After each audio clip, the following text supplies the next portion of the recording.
Okay. Hello, everyone. Let me know you can hear me and see me okay. Quick voice and audio and video check. Let me know in the live chat. Welcome wherever you're coming from. Also, let me know where you are originated. Would love to know. Welcome to another live global mass meditation journey. At the end, we're working with hexagons and Merkabas of light ahead of the solar flash key preparation. That's tonight's show, and we're going to be going, of course, through a number of other things, discussing what comes up, what we need to discuss, whatever comes through, as always does in these shows. But welcome wherever you are from. So yeah, sounds good. Okay, excellent. I know there's already hundreds of you live. You're all waiting to join. It's going to be a very powerful show, and hexagons really been coming up for me the last, I don't know, probably the last couple of years actually, but really the last few weeks. And we're going to get into that tonight, why the hexagon is such an important piece of sacred geometry, and how the fake powers of the Cabal have tried to use the hex of the six as an inversion of that. And of course, that and many other things. But welcome wherever you're coming from in the world. I've got a powerful show for you. We have got some very interesting information coming through about the solar flash. Of course, we share a bunch of that on our channels, and those of you who are from our inner circle on Patreon get full access to all the full messages that we post daily. So you could say you may have more of that than others, I guess. But either way, we're all feeling and sensing that we're due something fairly major. And I do think the solar flash is on the horizon here before 2030. And I'm going to present some things tonight which maybe lead us into that. Of course, whenever we hear timelines and dates, we don't hold our fulfillment. We don't hold any level of our well-being to such things, because anything outside of us which we're holding on to is error. Okay. And although there are errors which are good, lead us back to ourselves, we want to be going in some form of a straight spiral at this point. I think we're all a bit tired and jaded of the ascension stuff. So it's been a tough journey for much of humanity. And if you're joining me tonight, that's probably you. You've had quite an incarnation so far, but buckle in. I think personally, we're going to live for another few more 100 years. Okay, so we've got work to do and building our own solar flash prep Merkaba vehicle of light, which you're going to be able to take away and use whenever you want. You may have already done this. This is going to be a little bit different probably, but you can take this away from tonight's show. So, okay, where are we all from?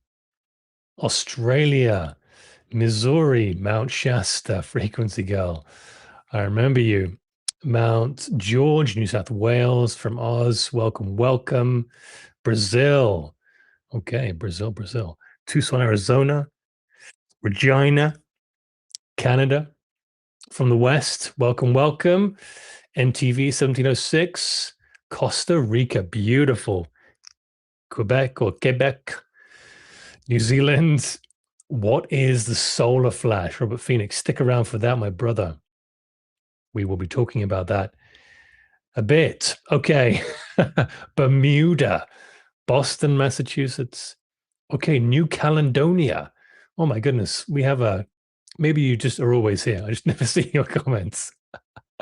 So Sweden. Oh my God, I'm going to stop there because I'm going to get lost in this live chat here. Romania.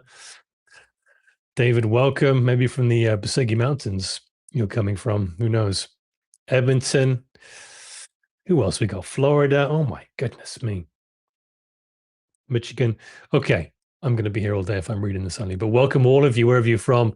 Just a classic example of how the family of light is just spread out all across the world, and how blessed I am to be running in life with you on this ascension journey. As ever, anything I present in tonight's show is not meant for anything other than sharing with you for information. And if you like, for your entertainment, you must use your own discernment. You must use your own practices to discern what is true and not, or not. And I highly encourage you not to believe what I believe. You come to your own decisions based on your own experience, no matter how I communicate. Okay, I know you're ready. I know you're ready for a reading from Barbara Marciniak's Earth. Here it is. Okay, come on, let's get into this. All right, family of light, let's bring in our Pleiadian guides for a moment. For those of you who are not familiar with what I'm doing now, we start our family of light shows like this with a reading from this book. And so we call upon our Pleiadian team, put a hand on your hearts, your sacred hearts, and call upon your Pleiadian team of light to join you at this time. Guide us to hear whatever we need to hear, to activate whatever we need to activate for our highest good and the greatest good of all. Okay, here we go. This is unstaged. Okay. I mean, I have to read it. Oh my God, this is insane. It's the goddess again. It's the goddess again. 102. All right, take it or leave it. I may have already read out 102 again before, but I'm going to read it again because it is the galvanization of the goddess chapter, and it's very important for tomorrow's message. So let's read it again. If we're covering all ground, we needed to, right, Tia? If you're listening to this, beloved one, you needed to. Without your emotions, okay, let's just settle in and receive this. Without your emotions, you cannot discover who you are. In order to understand the deeper mysteries, men must make peace with themselves and understand that their emotions are the feminine portion of themselves. The blood is more mysterious than the male vibration because all of a man's blood is inside him. It is not something he can see and feel each month like a woman can.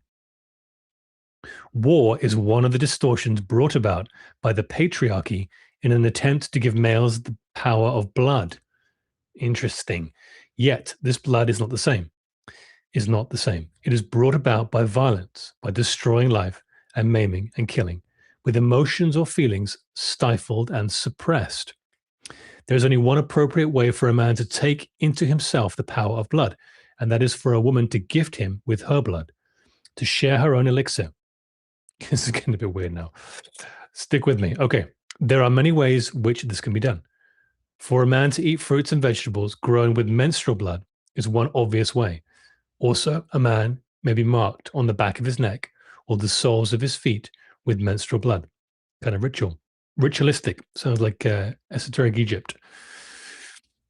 His body will absorb the knowledge contained within it. Men are going to need women's blood, and women are going to remember the goddess inside of themselves and embody the goddess principle. This principle will teach you how to create a balance on the planet. It is our intention, the Pleiadians, that each and every woman understand the mysteries of her body and share those mysteries with the appropriate male vibration, with no secrets. Sometimes men are afraid of women's blood. Often a man is hesitant to engage in the act of sex with a woman when she is bleeding. For a woman, anxiety can exist over whether or not a man finds the presence of blood unpleasant. If you enjoy sex during bleeding, whether you are a man or a woman, congratulations, for you have overcome a deep imprint. You are sharing with another on a profound level of cellular connection. Having sex during menses, or the menstrual cycle, is a bonded relationship. It is a very powerful way of sharing blood.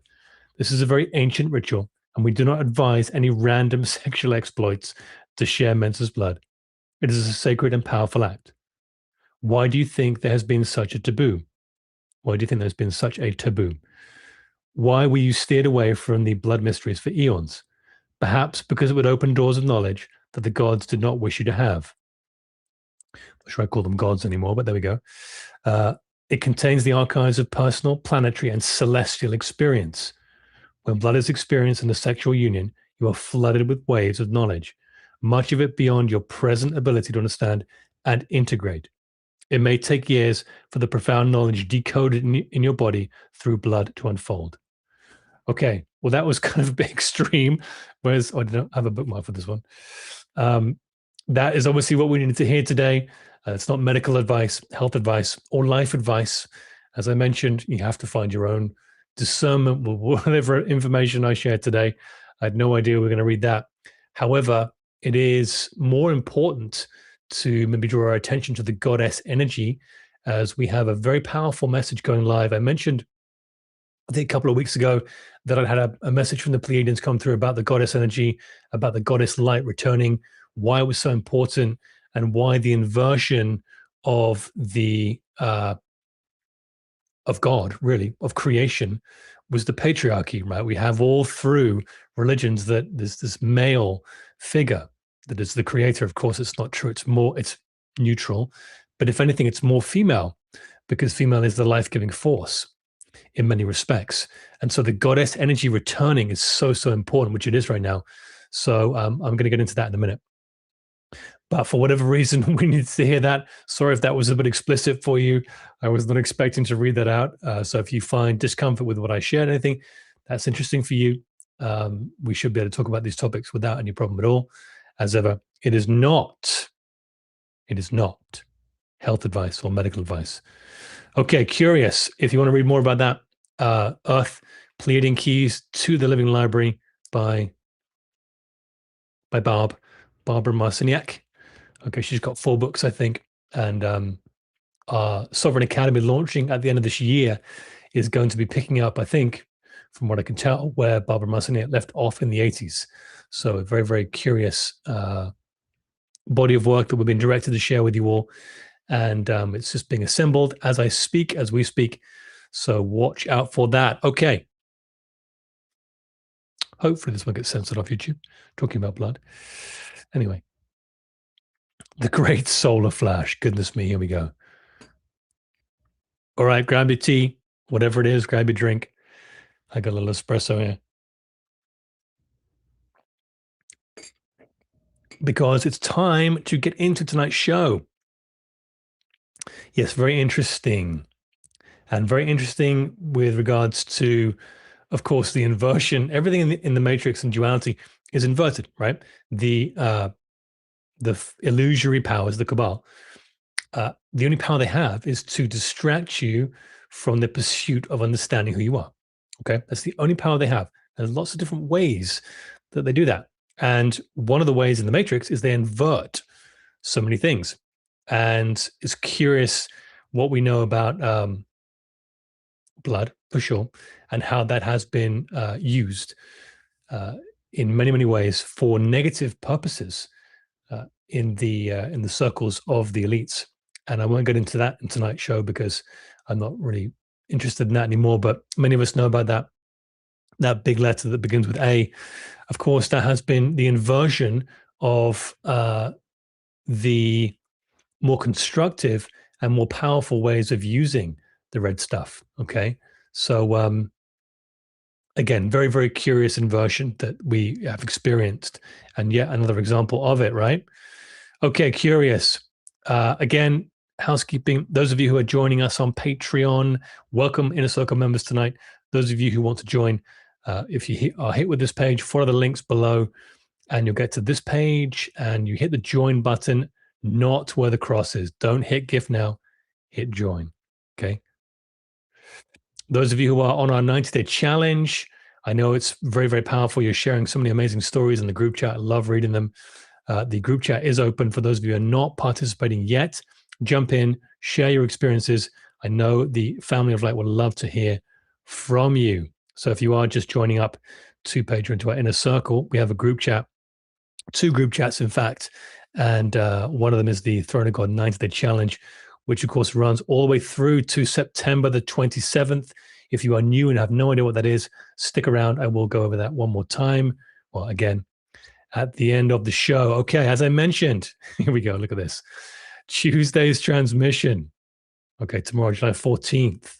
I shared this a while ago, that there was a very powerful transmission from the Pleiadians that had come through that I was sitting on for a while. So clearly, tonight's reading was a yes, you need to share it, which I have done. I've built the actual transmission out, and it goes live tomorrow morning. Of course, our Inner Circle members on Patreon get our full videos, but the YouTube audience gets a little snippet, but you'll still get a lot of the energy, so don't worry. So yeah, the source itself, the goddess energy, the feminine is the origin, and the masculine is how it's used. Very, very important that. Nothing new can be birthed without her, and the new paradigm is being built inside her womb. Allowance holds creation together. Her, as in the goddess, signature force, the openness that lets all things be and learn, is the widest love there is. Control and the clenched fist crush what the heart had, what the open hand receives. Let me read that again. Her signature force, the goddess force, the openness that lets all things be and learn, is the widest love there is. Control and the clenched fist crush what the open hand receives. Okay, she teaches the species to value life, the goddess. So important, this energy. Explore the goddess and you begin to value life. Value life and you cease to harm it. The one shift the entire planetary transition depends upon. No big deal, huh? Holy moly, okay. Why the nutcases are out in full? Why is there some interesting comments in the chat?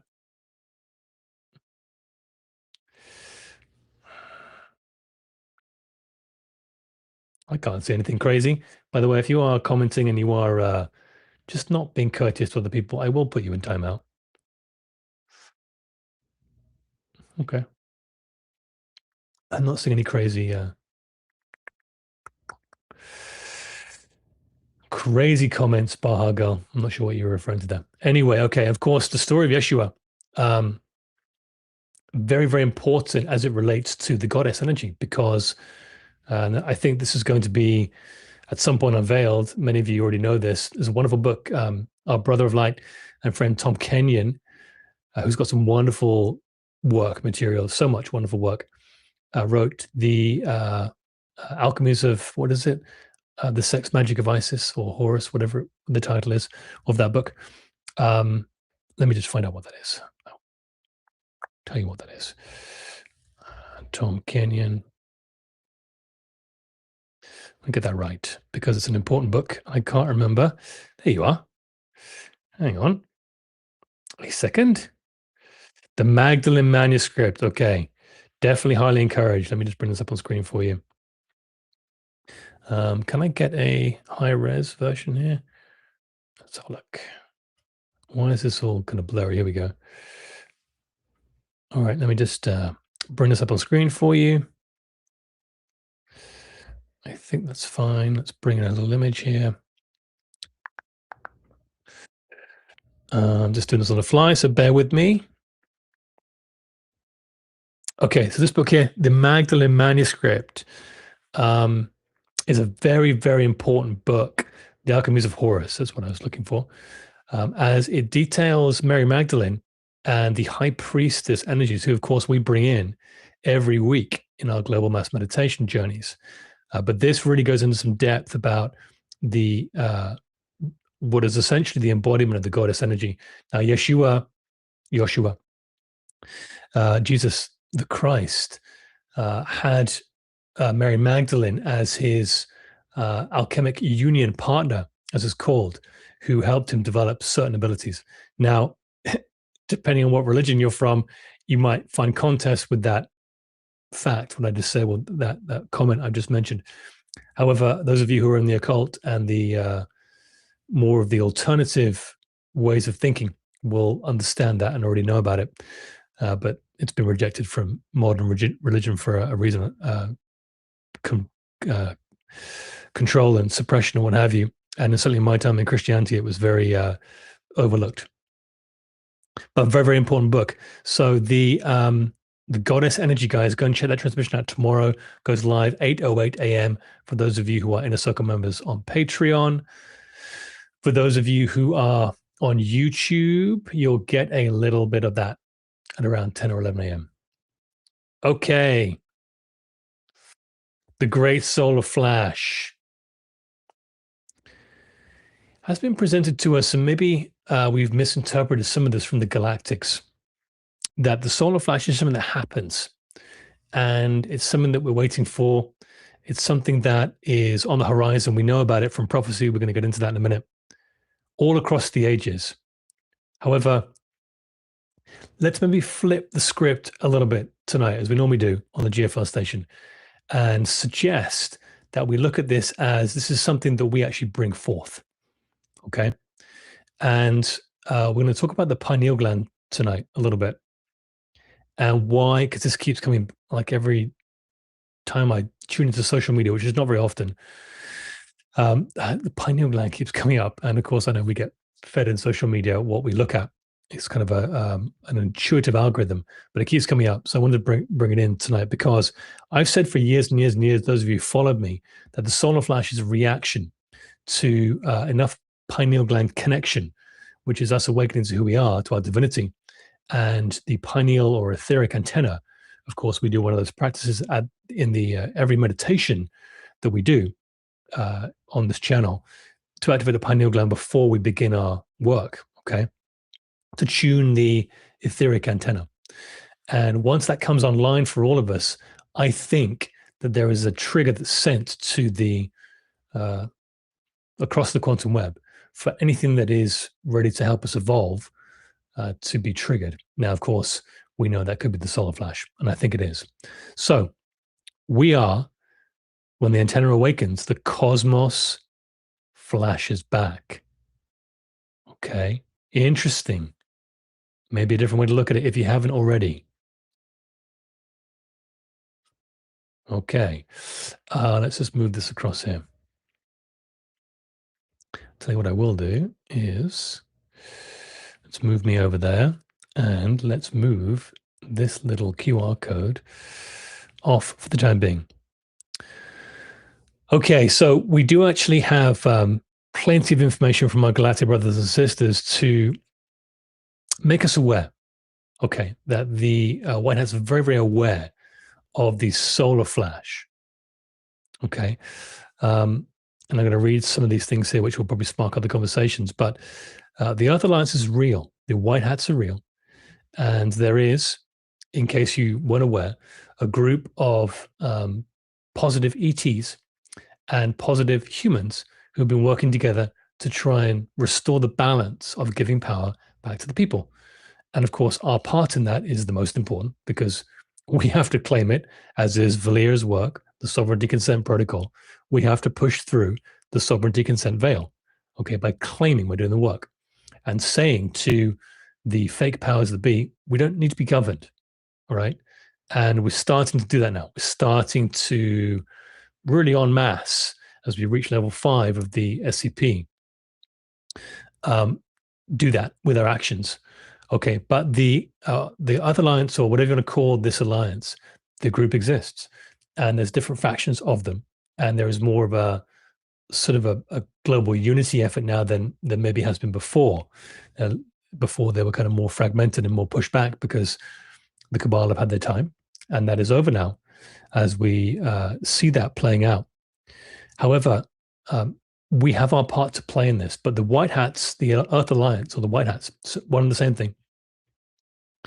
They are well aware of this solar event, and we do have information from some of our galactic brothers and sisters to say that they have held this off. They've held the solar flash off many, many times. Now, some of you have asked me, the elites all building bunkers around the world, is that in preparation for the solar flash? No, it's not at all. The underground nature of the Earth will not be shielded from the solar flash radiation. Okay. That will be something that travels through at a quantum level to all beings and all things. And transformation is total. Okay. The bunkers are for something else. So just to cover that real quick. Whistleblowers and contactees describe a secret partnership between military and White Hats and off-world visitors. They call the Galactic Federation, or the Galactic Federation of Worlds, as some have called it. Pick your terminology, it doesn't matter. The claim is that this alliance is quietly steering a control related to truth, so the world wakes up gradually instead of all at once. Now, of course, our part to play in this is to raise our consciousness and create that mattress, okay, that landing bed, so that these disclosures can fall for those who are unawake and not ready to move into the ascension channel just yet. Okay, the solar flash has been foretold by every civilization. Highly encourage you to get out, even just for a month, get an advanced AI program like Claude or ChatGPT and do a deep, deep dive, a PhD research project on all of the official documentation on the solar flash. Okay. It's everywhere, guys. It's staggering when you bring it all together. Long before anyone could have compared notes, cultures separated by oceans and thousands of years all described the same thing. Okay. A sudden burst of light from the sky that renews the world. It appears in Sumerian clay tablets, the Book of Enoch, the Quran, the Hopi Blue Star Prophecy, Edgar Casey's readings alike, and many, many more. Okay. The families of light, our galactic families, stand beside us. These accounts name specific star lineages that we're familiar with, Pleiadians, Sirians, Arcturians, as benevolent relatives watching over Earth's awakening.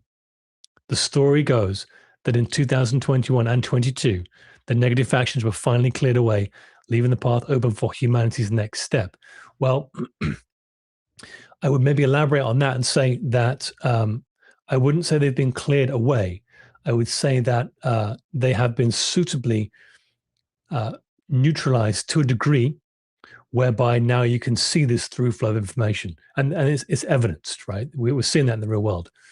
Evidence of that is you're seeing disclosure happen now. It's happening at quite a fast rate. You're seeing things talked about in the mainstream that the cabal kept silence for many generations, spoken about openly, human hybrid programs, crash retrieval programs, et cetera, et cetera, et cetera. It's a new thing every week. And it's going to, as Ashtar has said, and many others have said, there's going to be many more levels coming up, building into more stirring events that stop people in their tracks. Okay. I'm not going to share any more than that because it does sound quite alarmist, but we're heading towards that. I've spoken about that before. The key first and second and maybe third levels of perhaps 5 are to seed the public consciousness with UFOs, ETs, and the fact they may not be alone in the world. Okay, at different levels. We're going through that right now. All right, to a point where you can go out on the golf course, get paired up with people, and you can mention UFOs and UAPs, and they'll know that it's been talked about a lot in the US Congress. Okay, they'll know to some degree, some maybe loads, some not very much, but they'll be aware that it's being talked about. So it permeates the mass consciousness field. Okay, now those of us who are awake and aware, who have been aware of the truth of existence, the secret space program, and the reality of things, this is very slow and boring to us, but it's not about us. All right, it's about the species, but the evolution and the restoration of the original human blueprint, which is why the goddess energy is so important, by the way. And why the Sovereign Academy is going to bring back the 12-strand DNA template teachings in a different way. However, the conversation has changed, and we are seeing these things talked about, and it is increasing, and we are building up to events where now that consciousness has been seeded, and there's UFOs kind of as there is cat videos kind of thing. Don't get me started on that. Is that now we can start to stop people in their tracks a bit more. What do I mean by that? Well, first contact events, major breakthroughs, wormholes opening in the sky, Independence Day kind of landings, this kind of stuff, but not in a negative way. And no, Project Bluebeam is not going to be successful even if it's launched. We've spoken about that before. Okay. The bunker question, I kind of went over this. This is important. The final point here is a very important book that was declassed in the 60s by the three-letter intelligence agency called The Adam and Eve Story, or The Adam and Eve Document to insiders. And it was called other things too. But the most important thing was they released only 57 of the big chunk of pages, 284, there you go. And it describes the Earth's crust suddenly slipping into an pole shift triggered by the sun. So the real question becomes, are the elites digging to hide from the sun or from us? Certainly from themselves and their own drastic measures. But this document is, I think it's still downloadable. You can find it online somewhere. Again, it's not redacted, but it's massively omitted. kind of like they have done in the Bible and other religious texts. They've left out the juicy stuff, but they know about these cycles, these galactic cycles, and we're coming full circle with this one right now. Now, I can't remember specific things, but David Wilcock, our dear late brother, who will be returning on the new Earth, has done extensive shows on this with a lot of detail, a lot of specifics, a real high level body of work. So I'm not sure if his YouTube channel is still up. Someone can let me know. If it is, please go and find his longer breakdowns of the galactic cycles. He's done many, many shows on this. And I remember watching a number of years ago, and they're very, very informative. Okay, so go and check him out. I'm not going to go over his information again because he's just amazing at this stuff and has gone over it from a deep level. Okay. So we are not early. We are exactly on time. The great clock. A nearly 26,000 year, 25,920 year great year turns beneath us. Our sun may not travel alone. Many researchers argue it quietly circles a companion star. Now we know that, Proxima Centauri. And one full loop takes around 25,920 years. As we round the far side of that orbit, we pass through energetic regions that ancient teachings say lift the whole solar system to a higher state, ascension. Okay. The ancients encoded this clock in myth. In the scholarly classic Hamlet's Mill, this is cool, two historians showed that more than 35 separate cultures buried the very same 25,920 year number inside their myths and sacred stories. Go and research that, guys. Very interesting. As if someone left the same cosmic countdown ticking in legends all over the world. Of course, I'm skimming over some very detailed information here. The independent clocks are striking as one. In 2001, scientists measured Earth's inner core shift, its rotation. In 2012, of course, we know that, the importance of that year, our nearest neighboring star, here we go, Proxima Centauri, flared so brightly, and did much more than this, by the way, it stunned astronomers. The Mayans, the Mayan calendar, the law of one, of course, as we know, and Edgar Cayce all point to the same narrow window.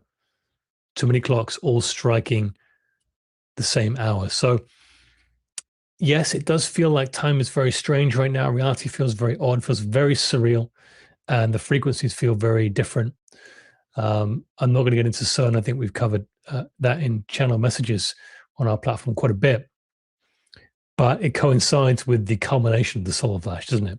I do think that this, I don't think it's been shut down. It's been sort of repurposed, kind of like the whole MK Ultra thing. They wouldn't shut anything down. They would use the technology for something more purposeful, which they are doing, which I won't speak on. But it was being used to try and, I guess, hijack timelines, if you want to call it that, but do nefarious things using chronometric technology. And now that has kind of been neutralized, there's more of a cleaner window for us to do the work. Of course, we could do it anyway. We don't need to rely on anything being turned off, any frequency fences being turned off. We are with the family of light, with the ground crew. We will work, rain or shine, and we will usher in the ascension, rain or shine. There's a wonderful scene, as you've heard me mention before, in the HBO series Band of Brothers, where Captain Winters, played by Damian Winters, Captain Winters, who's played by Damian, what's his name? Damian is someone, the British actor. Someone tell me in the live chat. Damian Lewis. And he does a wonderful job. It's a beautiful cast. And it's a depiction of the 101st Airborne in World War II, the paratroopers.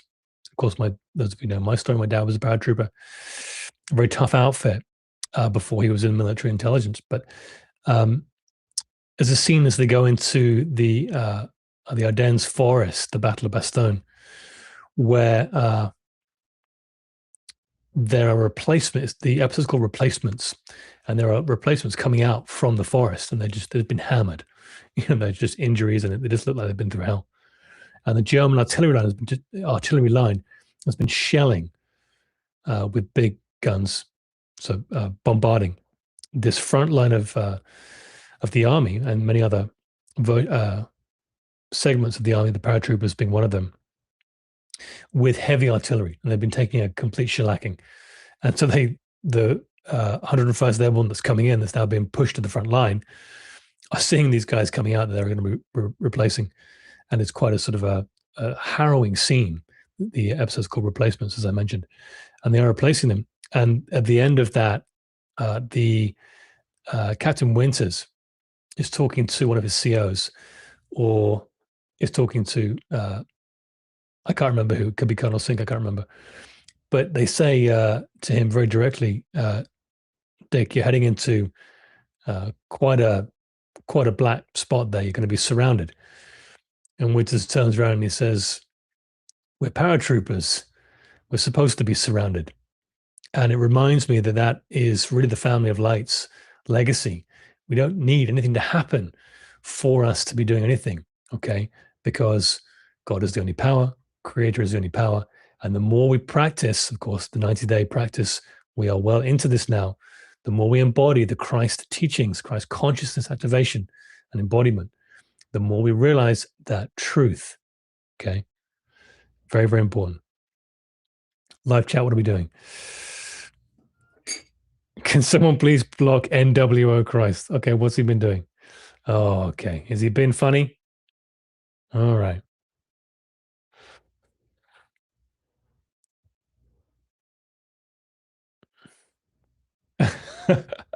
Okay, yeah, we have a troll. Hold on. Let me just get rid of him. Thank you for that, Mimi. He has been blocked. Thank you, Vanessa. Got rid of him. Yeah, thanks, guys. I should probably make one of you moderators, huh? And then you can do it for me because I don't monitor the live chat enough. Okay, he's blocked. He's gone. He's gone. Relax. Oh my goodness.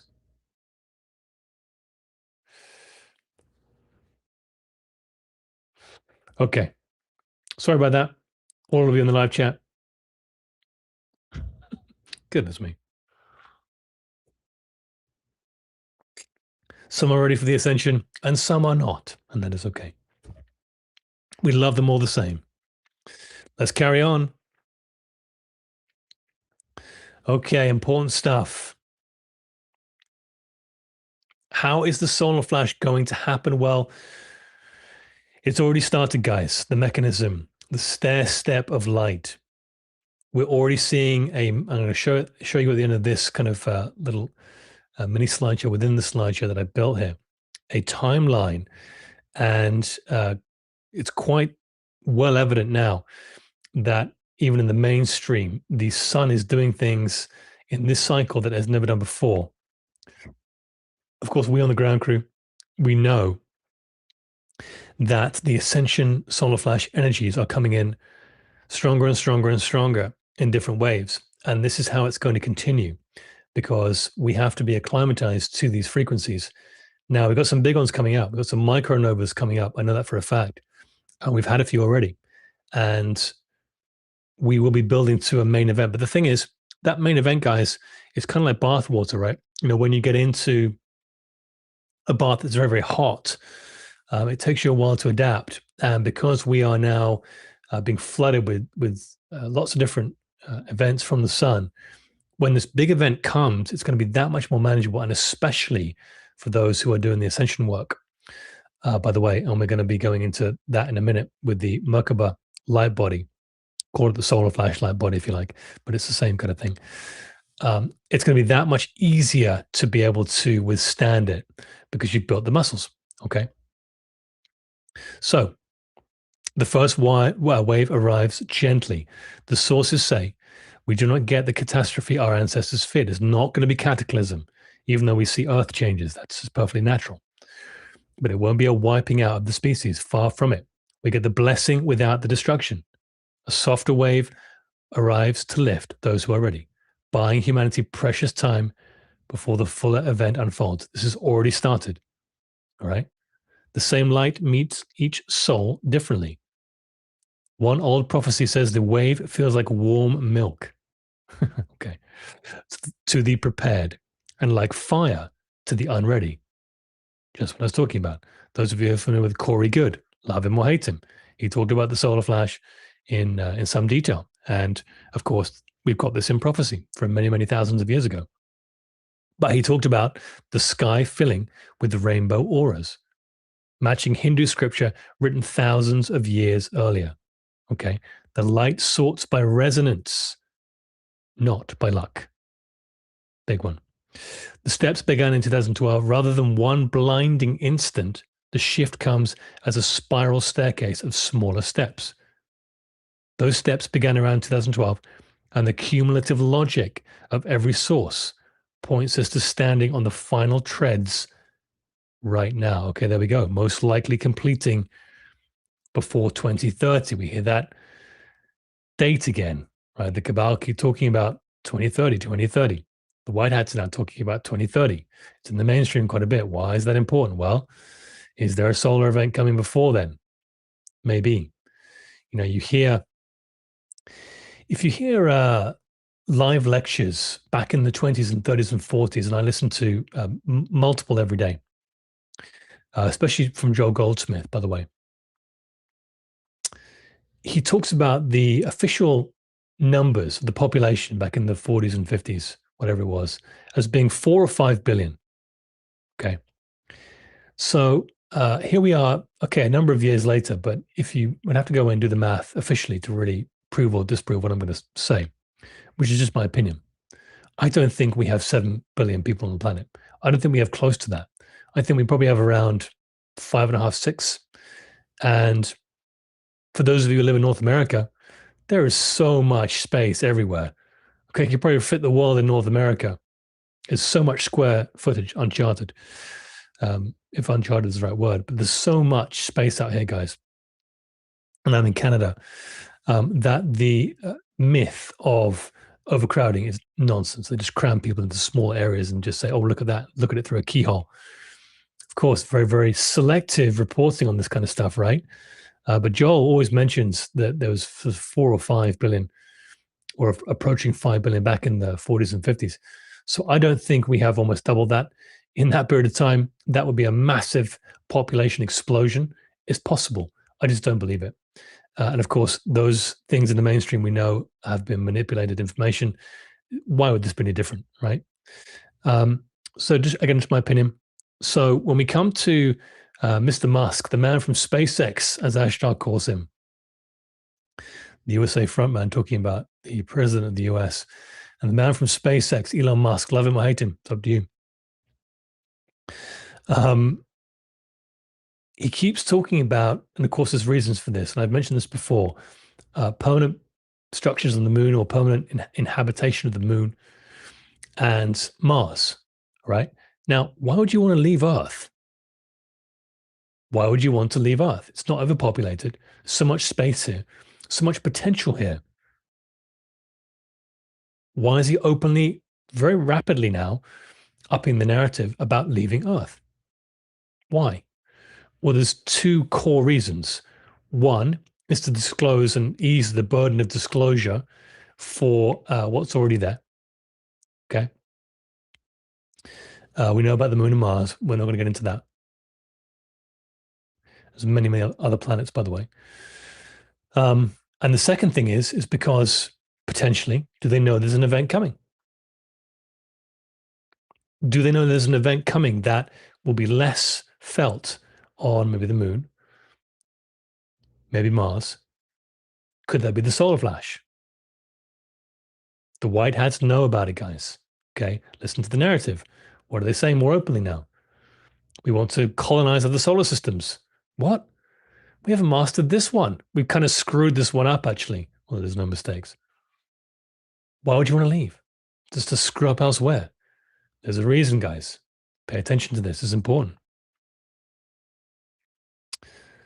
Okay, carrying on. Anyone else in the live chat we need to get rid of? I hate the term NPC. I know, so do I.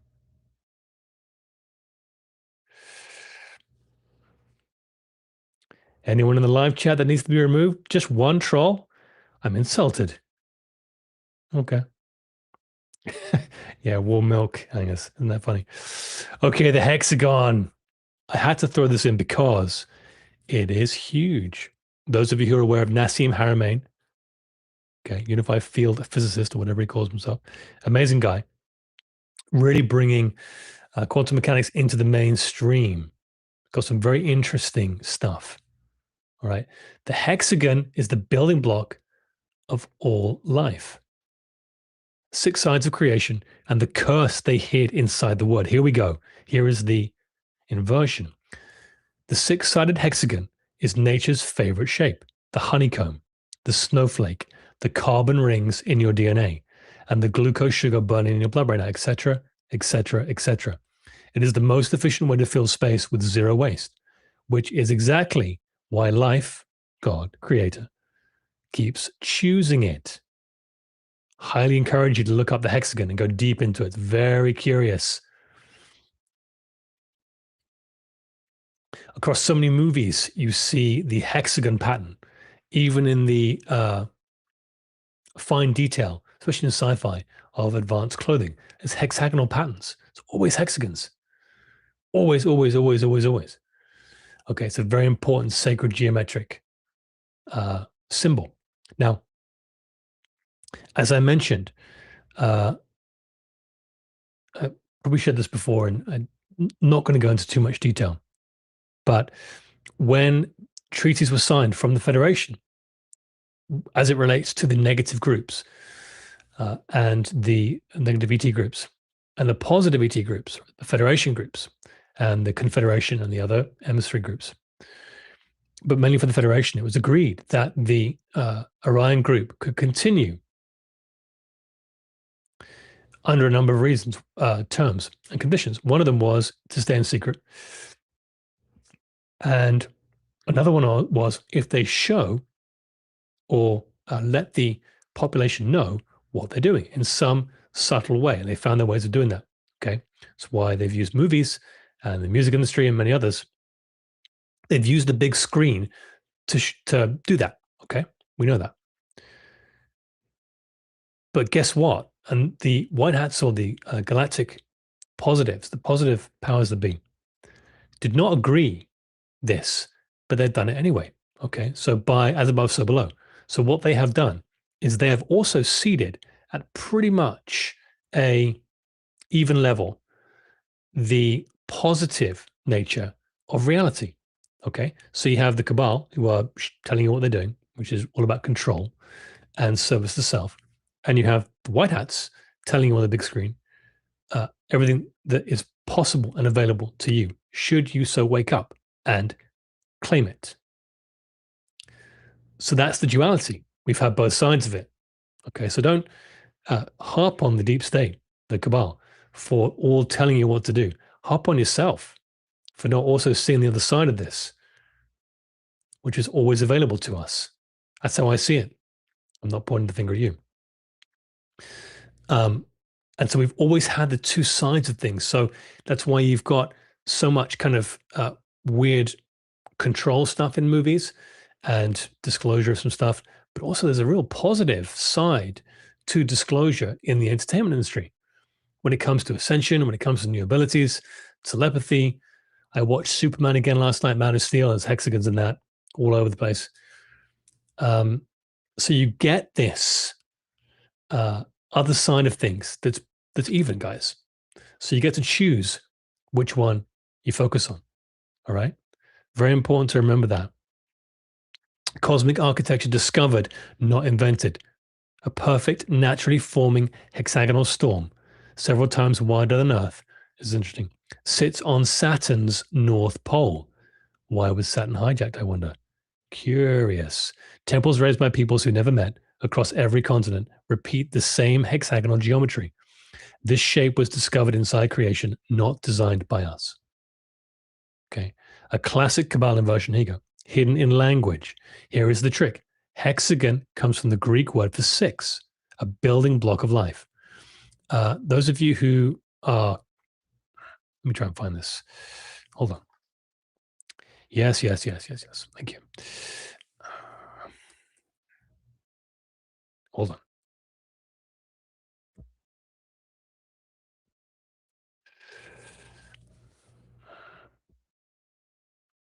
Hang on a minute.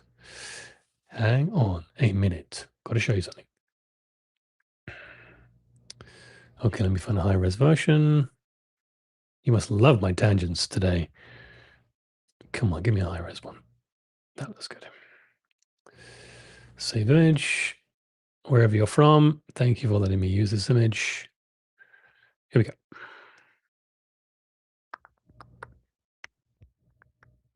Okay, hold on. Check out this book, guys, if you ever have a chance to. Very, very powerful in regards to numerology. Okay, John Anthony West. Very, very important book. At some point, dive into that. Very, very important. It's just a tangent, so I'm not going to get into that too much right now.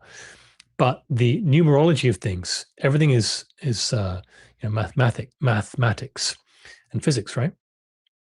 That's the world. The world is energy. Everything is energy. Creation is energy. Everything is energy. We know that, and it can be determined and represented in maths and physics, right?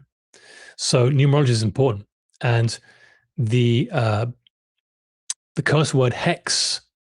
You can remember putting a hex on someone. I heard that before.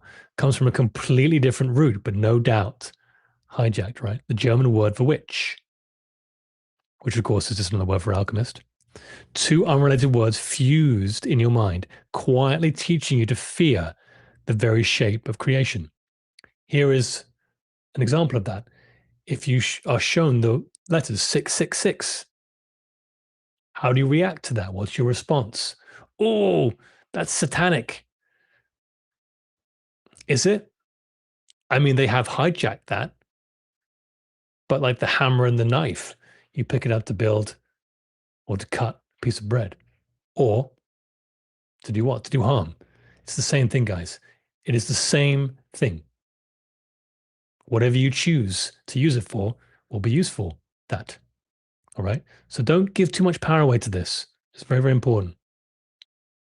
So the hexagon, very, very important symbol. Okay, let's have a quick sip of espresso here because I'm going to get into the pineal gland. Very, very important. Let me just check the live chat. Make sure we haven't got any crazies.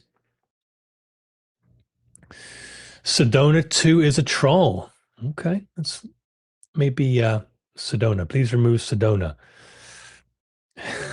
Hold on, let me find them. This is fun. Like a whack-a-mole video game. Okay, hold on. Sedona? I can't see Sedona anywhere. Too many comments here. Let me have a quick look.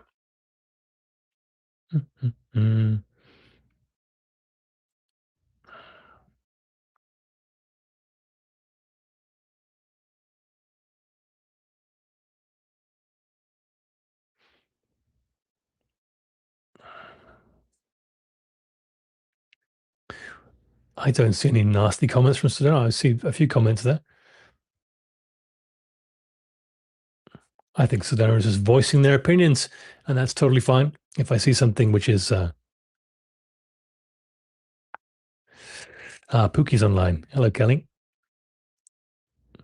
My cosmic flame. You can't find me. I'm the best. No, I've got no issue with Sedona. This is as much a free speech platform as we can make it. Now, I know that if there are negative comments, we do try and remove them. There are blatant trolls being just gratuitously, unnecessarily rude or mean. I do remove them, but I don't see that from Sedona. So let's just be tolerant and be open. Everyone's welcome to share their opinion. We're not going to have the same opinions, guys. And as I mentioned in a couple of shows back, this is a time when, especially a lot of the YouTube or social media people are going to be competing for their narrative. Okay. My version of the secret space program is correct. My version of Atlantis is correct, etc., etc. Right? It doesn't matter. Find the one that you gravitate to, and don't worry about anything else. But there's a few kind of attacks on each other right now, which are just very unnecessary. So let's just stop doing that. Anyway, let's carry on. As I mentioned earlier, I do believe that this is really cool when we talk about interesting we talk about sort of sex in the Pleiadian book. As our reading today, to some degree, when enough pineal antennae tune to source, the cosmos flashes back. What does that mean? Okay. The pineal is your etheric antenna. Okay. Highly encourage you to research what the pineal gland is. Right. Very important part of your God-given temple. Deep in the center of your brain sits a tiny pine cone shaped gland, the pineal gland. Ancient cultures revered it everywhere, carving giant pine cones from Egypt and Sumer to the towering bronze pine cone that still stands in the Vatican's own courtyard. Very interesting. Go look it up. They knew it was the body's antenna to the divine. Okay. Conception begins with a literal flash of light. This is true. They've now documented this at Northwestern. They've actually filmed it. You've seen the video probably on social media. The instant a sperm meets a human egg, the egg releases a burst of zinc that flashes. All right, there's an energetic flash of visible light. Go and find this video. I haven't got it for you, but it's very, very interesting. That spark is the signal that a new life, a soul, has been cleared to enter. So everything is frequency and resonance, guys. When the energetic signature of that flash that I just read to you, zinc, if you want to call it, but that energetic reaction, if that frequency is a match to a soul in the cosmic waiting room, which happens in a nanosecond, by the way, that soul is then cleared for the entry process. All right. So there are things that we just simply cannot understand with the human brain when it comes to incarnation, the multidimensionality of the soul, all this stuff. We can only speculate with our material minds, our intellectual minds, and grasp at straws, trying to understand this. Now, as we move into higher dimensions and as we go through the solar flash and go through the evolutionary process into higher densities, then we will be able to conceptualize this, obviously, more, more accurately. But now we can only talk about it. It's like talking about the fifth density. We've got no idea what that's like because most of us are still in this density here, despite moving in and out of different frequencies. So the cosmic waiting room is where the souls wait to be cleared to enter. Very, very cool, guys. Humanity is the trigger, not the bystander. As I was mentioning, when enough human pineal glands light up in awakening, that collective flash may be the very signal that calls the solar flash down. Right? There's not something that happens. We're not waiting helplessly for a fixed date. Oh, here we go. Ready for this? The sun is waiting for us to be ready. We're not waiting on the event. The event's waiting on us. Okay, different way to look at it. Turn it upside down. Okay, let's carry on. Here we go. Let me get me out of the way here. I will include this slideshow for our Patreon Inner Circle members, by the way. You'll be able to download this following tonight's show after about an hour. I will upload it to Patreon and you can read this. I'm not going to go through all of it because there's some very interesting information here about the solar cycles. Again, go and check out David Wilcock's live shows. He does like 4, 5, 6 hour live shows on this. Used to, our dear brother.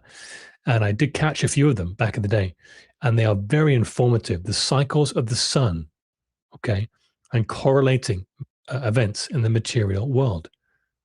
Everything is happening on cue, on cycle. You'll see at the end here, today, it's off the charts. Solar cycle 25, the things happening in solar cycle 25. Go and read this, guys, from the slideshow as I will upload it to you for you. The things happening now have never happened before. Okay, we're seeing unprecedented things from the sun. So we are close. We've got physical evidence that we're close. Okay. All right, let's continue here. Those of you who are not familiar with this, we've started a 90-day challenge. We started June 30th and we finish September the 27th. I'm not going to go through this in too much detail. If you've got any Q&As about the 90-day challenge, We will go through that in a moment. So please have that question ready. All right. But go back and watch the replay of the show, guys, and read this text there because I'm not going to go over it again.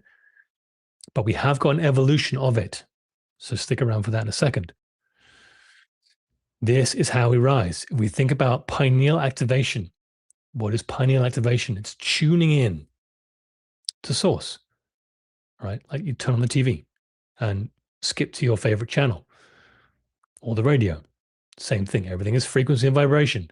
When enough pineal glands have turned online, when we have embodied enough of the connection to source through heart-centered presence, okay, the pineal gland, flash, solar flash, everything is related. Okay, so the 90-day challenge, the Throne of God challenge, I told you, it's more than just a challenge. It's more than just a fun point system to do. It's more than just a family of light, fun exercise to do. This is real ascension work. There's a purpose to everything I share with you, okay? Because it's not being shared from me, I can tell you that. I could make this stuff up if I tried. Okay, again, go back and read this, guys. We've already gone over this. This is the point system. I'll leave it up on the screen. So if you want to go back, if you want to start the 90-day challenge, you haven't yet, go and read this. Pause the video. But here is the addition. Okay, this is the serious ones, right? Now, those of you who are doing this challenge, amazing comments that I read from you on the group chat. Keep them coming. Keep sharing your experiences. I know as we go deeper into the work that we're doing, it becomes more personal. Okay, so sometimes it becomes difficult to share this stuff. I get that. However, the sharing of it might unlock something for somebody else. So please bear that in mind. So share, if you so feel called, your experiences in this group chat. Many of you are. It's very powerful. But there is an addition. If you're feeling overwhelmed with the 90-day challenge, don't worry about this. You don't have to do this. I'm just throwing it out there for those of you who are just sailing along. For some of you, this is very easy work. For some, it's harder to remain consistent, to stay in the atmosphere of God, of creative, of presence. But for some, it's very easy. So for those of you who are finding this challenge easy so far, here's a little addition, okay? There's an extra point system for those who want to go above and beyond the 4 daily gateways, okay? So when you wake up, 11:11, 4:44, and when you go to bed, the practice now reaches out into the living world. Okay, you're becoming ambassadors for sovereign living, sovereign ambassadors. Okay, will you claim this? Any moment you encounter discord, division, or separation of any kind in your life, a sharp word in your own home, a story of conflict when you're on social media, a hardness while you pass out and about, some homeless on the street, whatever it is, you may go quietly into the same practice. And for making that connection, award yourself an extra 10 points if you want to use the point system. If not, just do it without the points, okay? Whatever you feel called to. The point system is there to make it fun. All right. These touches are not scheduled, they are found, handed to you by the moment itself.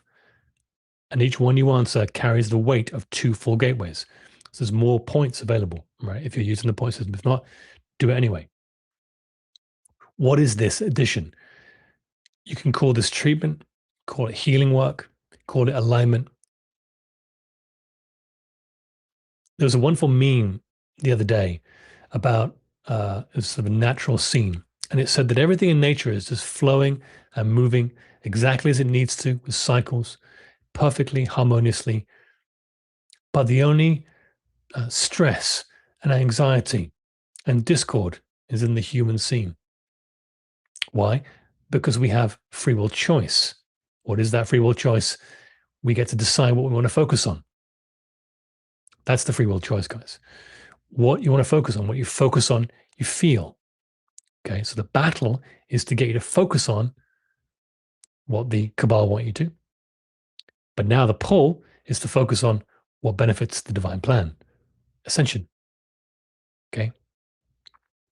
So when you embody the Christ consciousness, when you embody the divine spark, when you start to really plug into living in the atmosphere of God, you'll be called upon for healing work. But of course, you're not healing anything. You're just bringing, because remember, this is important. We're going to go through this in the Sovereign Academy. As Joel Goldsmith has outlined very deeply, and as I've now experienced, God does not operate in the human scene, ever. Never has, never will, until an avenue of awareness, a connection point is made between that consciousness and the divine. Okay, that awareness and the divine. That's the bridge. Until that point, God is not in the human scene at all. You know that for a fact. How do we know that? How many thousands of women and children died, got abused, had horrible things done to them and men in the last 20 minutes? Thousands. Where was God? Is it some Old Testament God that's choosing to reward or to bless? Of course not. We've been over this before. God is not in the human scene. Very true. Until we make that point of receptivity, you can make it intentionally. Okay. What does it look like to make reception? Well, this throne of God practice is going to put you in the seat of receptivity. But here's the kicker. You're not going to God for a new car. You're not going to God to make that homeless person wealthy. You're not going to God to save your mother of cancer. You're not doing any of these things. Okay. Because to do so would be to suggest that God is not omnipresent, omniscient, omnipotent. To do so would be to suggest that God is withholding it already. Not so. There is just a sense of separation being entertained by individuals somewhere in consciousness. Okay, if you're experiencing discord in your life, you're entertaining a sense of separation at somewhere in your consciousness, subconsciously or consciously. Where is it? I don't know. You got to find it. But don't worry about that. Just go straight to the light bulb. Okay, so receptivity is moving out of the way and tuning into the divine and listening, waiting for a response. I do this hundreds of times a day. So many times now I just forget, which is why I introduced the throne of God practice, because it releases harmony into your life and takes the burden off you having to do everything. Divine guidance or living my grace. That's what the Sovereign Academy is about, coming up in the future. Harmonious living on earth. It's possible. And if you practice what the mystics, saints, and sages, those who've accomplished this, have taught us, it's probable that you will experience the same thing. Okay? I didn't read that in a book. But you have to be intentional about it. So when you go to create it, when you go to make that receptive state to build a bridge between you and the divine, you're only going to get contact with the divine, nothing else. You have to remove anything that's been in your consciousness before that. Any cancer, any disease, any earthquake, any homeless person. To remove them, get out of the way, and just go to God for God. Why? Because God is the all-powerful, all-knowing intelligence of the universe. And so when you become the avenue of awareness, creator energy, creator light travels through you across the quantum web instantaneously without you knowing. And the more you practice this, the more you will experience magic and miracles abound. You'll see death, you'll see life from death. You'll see death disappear. You'll see miracle healings. You'll see unquestionable evidence of it all around your family circle. We experience these things, guys. It happens, it's real, and it's practicable. This is what Yeshua was trying to teach us, right? Christ consciousness. All right. The way of the open channel. Here is the heart to it. Your one task is to connect. Okay. every time you see lack, limitation, discord in your experience. If you feel called to do this, if you feel called to add this on, you drop into stillness, you reach for creator, you become a clear and open avenue, letting the light move through your awareness to wherever it will be called. This is not up to you. In its own wisdom and its own perfect timing. Leave the fixing, the treating, the mending all aside. The work was never yours to do. You are not the one who heals the rift. You are the doorway through which one who heals may pass. And the willingness to be that doorway is everything. You become the pane of glass through which the sun shines through. Okay. Every 10-point bridge gathers on top of your weekly baseline. So you add up your points if you're using the point system. If not, don't worry, just do it anyway. So each rift you meet with peace lifts you higher on the climb. Answer one a day, and you add 70 across the week. Answer as many as the world, the divine, places before you, and watch your light rise. Every separation you carry into the presence of the Creator lays one more shining strand in the ring of light that we are raising around the earth, not by your striving, but by your surrender. Not my will, but thine. Okay? Here is what that looks like. As I go about my day and I experience this called lack and limitation that I witness. Okay, that I don't witness it that way anymore because I don't see it that way, but I'll describe it that way because it will appear like that. I drop what I'm doing and I'll retire into a room somewhere, spend 60 seconds and do that practice. And when I receive a sign of receptivity from Creator, now I've got this practice, so I know what it feels like to a large degree. Sometimes it's different, but it's mostly recognizable for me. Joel calls it a click. I just call it a sign. I know that God is on the scene and that I've made contact and that all that needs to be done will be done. All right. So I could do this 300 times a day. Now I'm called to maybe more bigger discords now, I think, than I was before. But it can be as simple as if I was scrolling on social media and I saw a community post from someone downtown or in the neighboring town saying they've lost their cat. What do? I'll get to that in a minute. No, I stop what I'm doing. This is the work. This is the work. You don't fit your life around ascension. So you don't fit ascension around your life. You fit your life around ascension, your human life. What will happen if you don't? You just simply won't be used as a vessel for this. Okay. Harmony and harmonious living is attainable. It's never been done on earth. Why? Because we've always used material means to do it. But we have a chance to make a change. And the family of light shall do it. I tell you. Okay. Let's finish off the slideshow here. Our work tonight, going to be working with the hexagonal energies and the Merkaba of light. It's going to be really fun. Okay, tonight we rise into our personal pyramid of light. We're actually moving into the sun tonight, so that's going to be cool. Kindle the creative fire of the sacral and emerald flame of the heart and let them join in a single clear column through the center of our being. From this lit center, we build our own Merkaba, two great tetrahedra of gold, one pointing to the heavens and one to the earth, interlacing into a star of light around us and beginning slowly to turn. We're building our Merkaba of light, our Merkaba light body. Within our turning vessel, we travel now to a sacred permanent light seated deep within the sun. Okay, that's where we'll be. The solar temple, the solar pyramid of light has always been there. We do not fear its fire. It's not fire. It's fusion. We are made of it.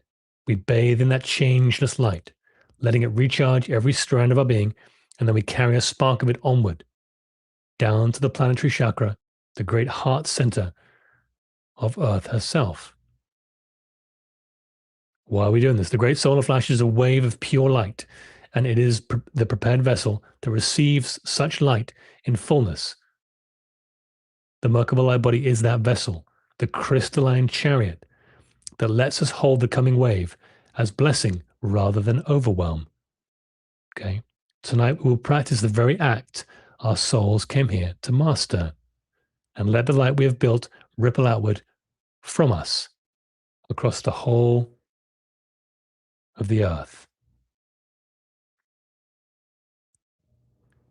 Okay, so how do we do this? Give me some visuals before we head into this. Okay, it can look like whatever you want, but let's give you some visuals to work with here. Following on from 1 to 4 on the screen here. Don't worry if you can't read this. This is what a tetrahedron looks like, guys. So you'll see 1, 2, 3 sides, 4 sides. Sorry, 3 sides there, or 4 sides. 1, 2, 3, 4 sides. And there's a base. So it's like a third dimensional pyramid. Okay, that's one tetrahedron. Now, that's the sun tetrahedron. Going to the second stage here, number 2, the earth tetrahedron. You'll see now that the yellow one, or the gold one here, has been inverted and sent through the middle of it. Now, this is not really shown a very clear graphic of this. It's more symmetrical. And I'll show you a better one in a minute. But this is, you get the gist of it. So the second tetrahedron is inverted on top, right? I'm going to start this from point to point, then bring it down. Stage 3, we rotate one way and rotate one the other. Okay. And number 4, the field then ignites. The faster they turn until 2 become one single sphere of living light around you. This is your finished Merkaba, the chariot of the soul, ready to carry you. Let me just hold on. I'm going to try and find an image of a Merkaba here. Here we go. This is a bit blurry, but you'll get the idea. Put that in there. Okay.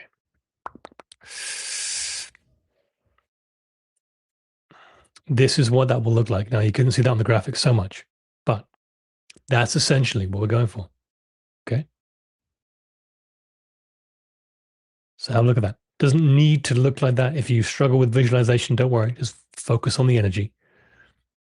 But there are 2 opposing triangles, if you like, third dimensional triangles of light. That is your Merkaba light body. Now we're going to be adding one extra stage on this. The hexagonal charge. Okay. But that is what we will do. So Q&A session for 5 minutes. And then we will go into tonight's meditation.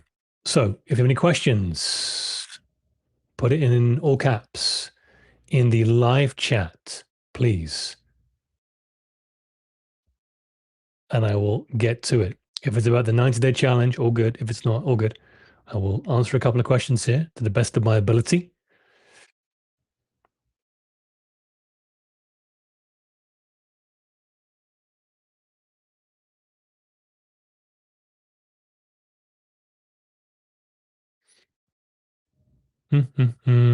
Paul, I have no idea. We'll have to find out. I'm not going to answer that one. Any questions in the live chat? Come on now, people. Let's have some good ones. I'll answer a couple. Almost 1,000 of you live here.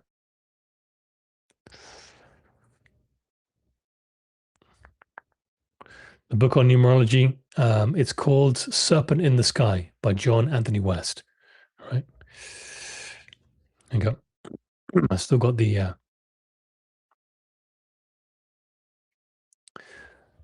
book for you. Is this similar to the toroidal field we generate when charging water? Yeah, I mean, it's all an energetic field, however you want to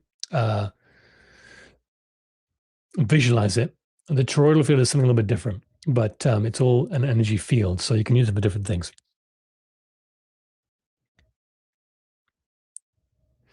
Important question, Dagmara. Thank you for this. On the 90-day challenge, when you finally, or not finally, could happen quick, could take a while.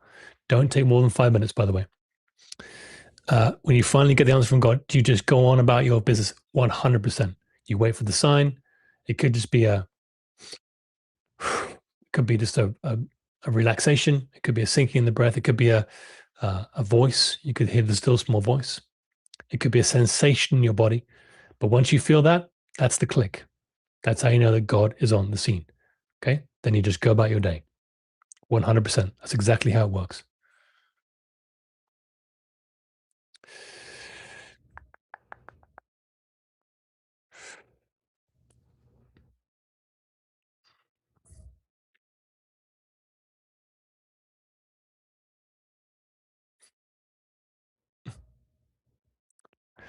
Any more questions? I'll take a couple more.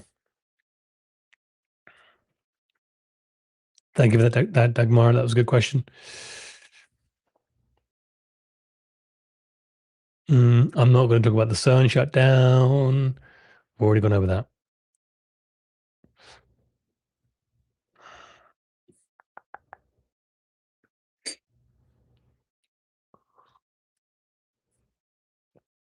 Good question, Casey. I like that. Do you have any suggestions regarding using crystals during the 90 days, books or guides? They'll kind of find you. Our personal relationship with Creator and Ascension is very personal, as I sort of say it. So whatever needs to be brought into your experience will be right for you specifically. Now, I draw your attention back to, thank you for that, the Law of One teachings.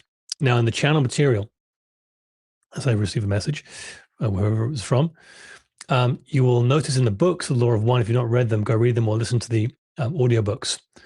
The subject, who was actually quite Christian at the time and was channeling this being Ra, okay, needed specific things. All right, a little glass of water here, something positioned to an exact degree in the a compass bearing, a Bible passage opened at precisely the right page. It didn't need any of that for the channeling, but that was specific to that vessel, okay, to that person to receive that information. So would you need that to channel a being? Of course not, but you might. But whatever you need to have with you in terms of books, crystals, just trust they'll be brought to you. And don't let anybody tell you that's nonsense, okay? Ascension's personal. Collective ascension's built on personal enlightenment, okay? So, Casey, thank you for that question. Casey, whatever you feel called to have with you, that's right for you, okay? So don't worry. You can't get it wrong. One more question. I'll take one more question.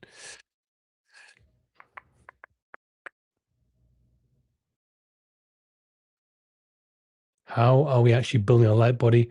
Yep, we're going to do it through a guided meditation, Bridget.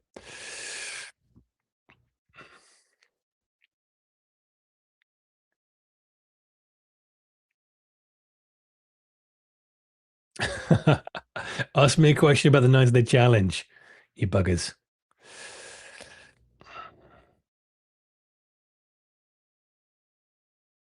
Okay, this is important.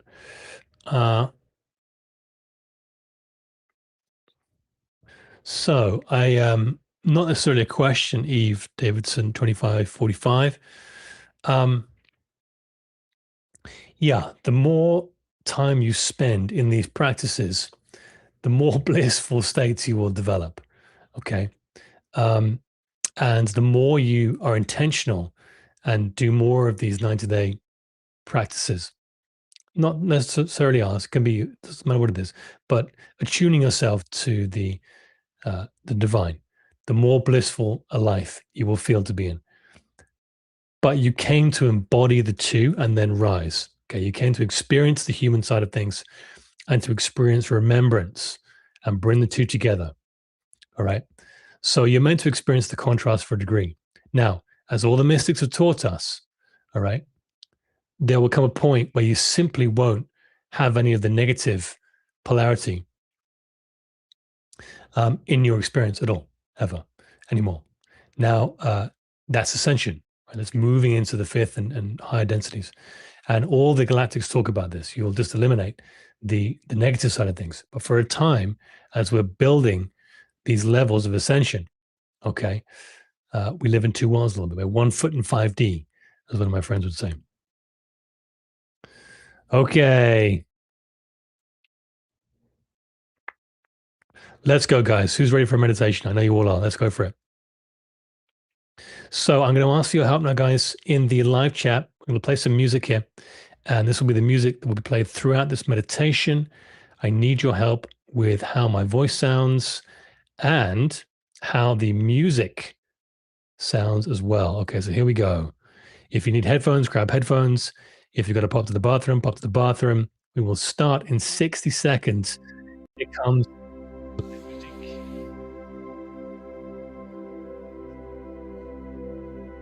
With this music, I will be talking at this level throughout the meditation. You know what to do. If it sounds good, give me a 5 by 5 in the live chat. If it sounds like the music needs to come up, let me know. If it sounds like the music needs to come down, let me know. As soon as I get enough 5 by 5s, we will begin. So 30 seconds from now, we will likely begin. So tell me how I sound in the live chat, 5 by 5. Thank you, Sayaka, if I pronounced that right. Thank you, Vilik, Biliko, Casey. Claire, thank you. Monty, Michael, thank you. Joey Duvey. 4? Okay, Sammy. Okay, there's always one. Love you, brother. 5 by 5. All right, let's go, guys. We're ready. Quick sip, finally.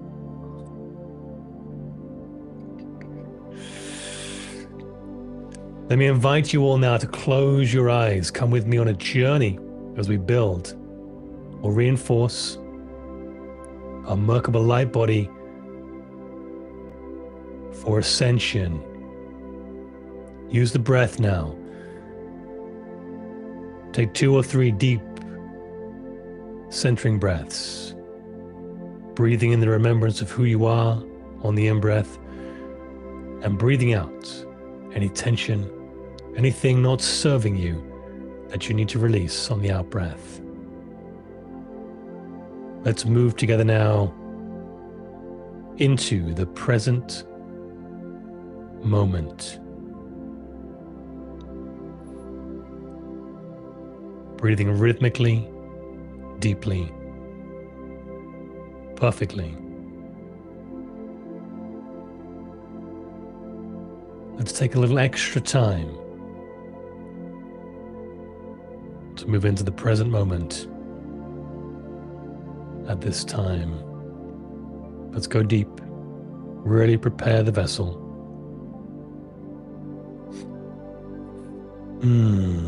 Feeling relaxed, feeling present, feeling connected to Source more and more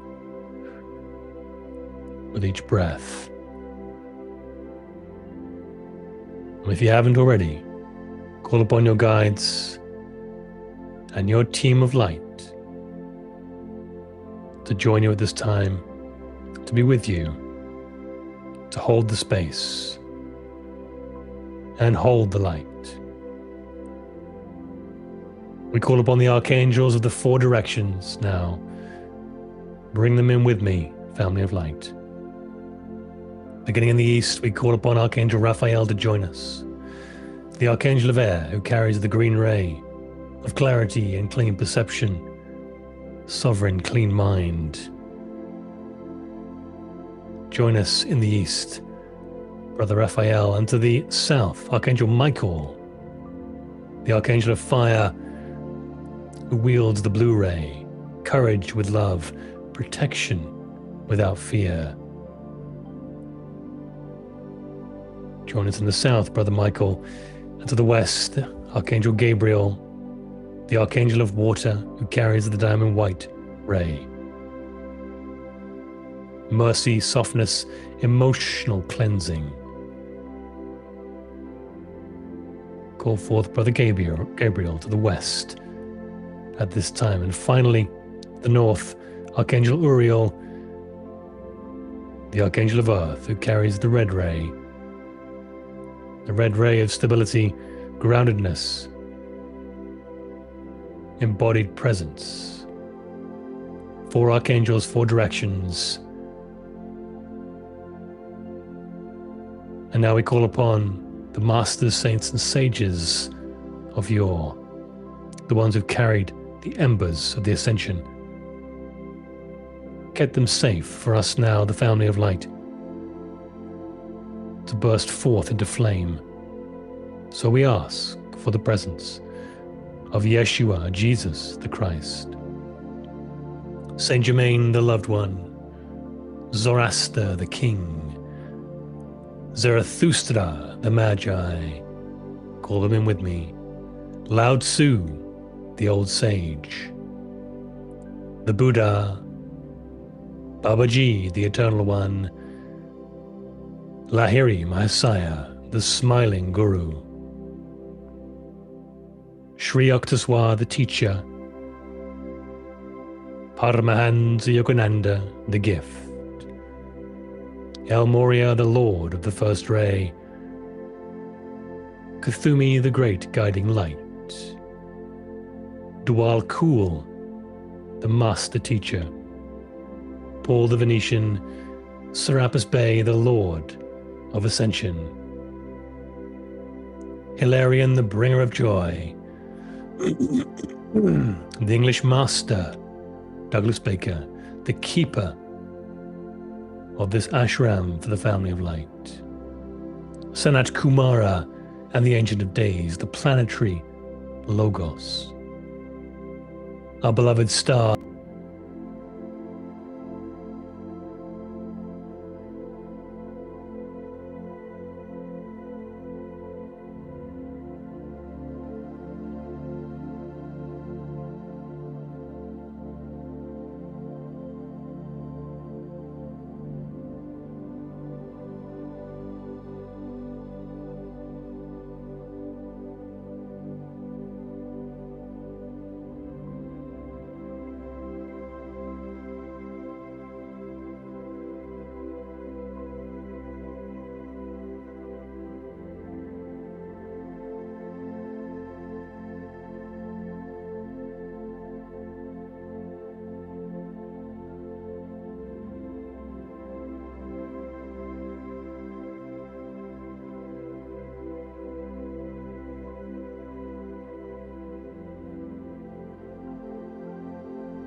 Hold on a moment. We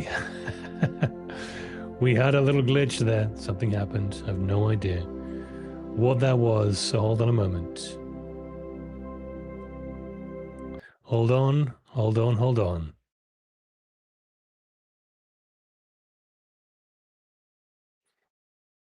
Hold on. Hold on. Hold on. Let me get this back. I don't know what happened there. Just let me know, guys. You can hear me again. There was something that happened there. The screen rebooted. I'm now back on, I believe. So let me know if you can hear me okay. Let me know you can hear me okay. We're back. Yes, yes, yes. Can you hear music in your voice? Can you hear my voice okay?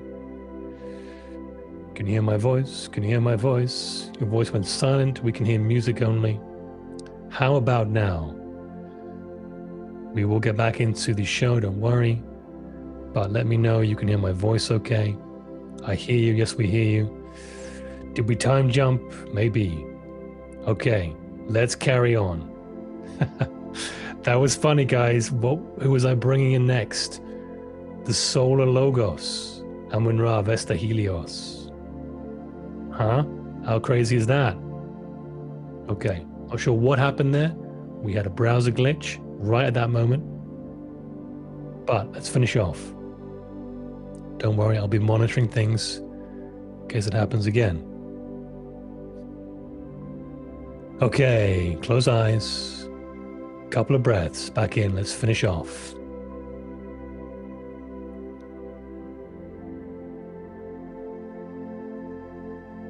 Breathe, breathe, breathe.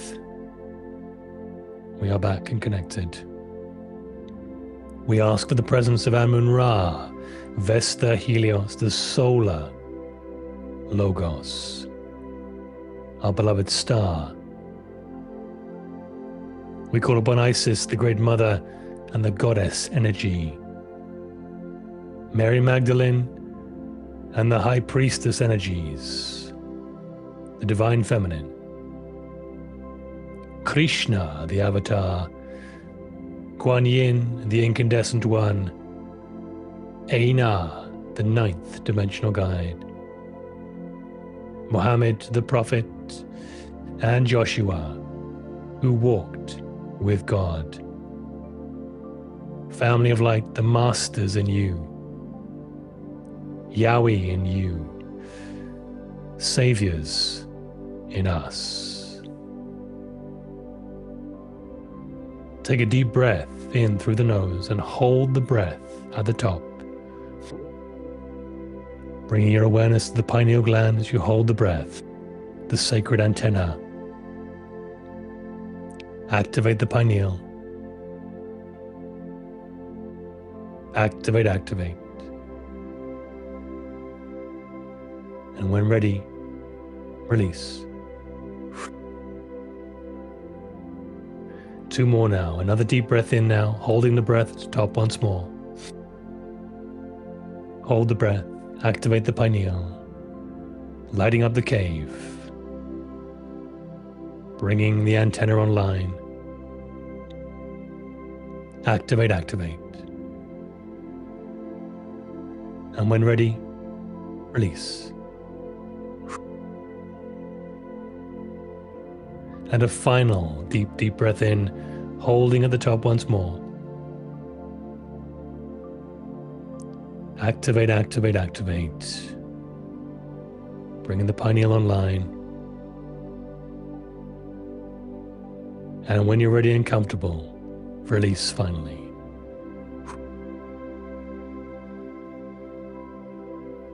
Settling deeper, more connected, more present than ever before.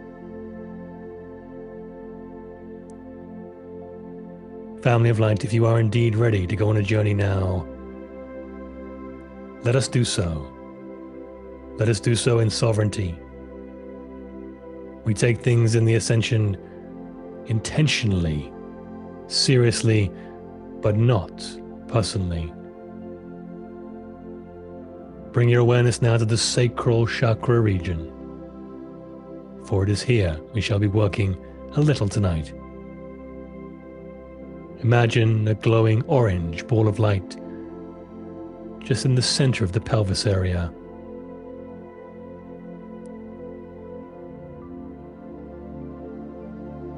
Using the breath now, on the in-breath, expanding the diameter, the size of the sacral chakra orb, and on the out-breath, increasing the intensity of light.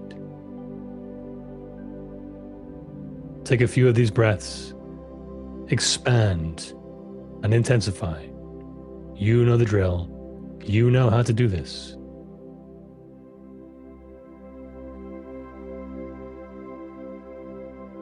And when you feel the orb of light is large enough and you are ready, travel through the light into it.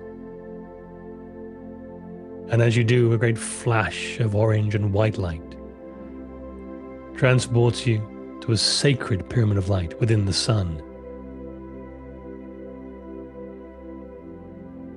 Our brother and sister Amun-Ra, Vesta Helios, have opened this for us tonight in preparation for the great solar events to come.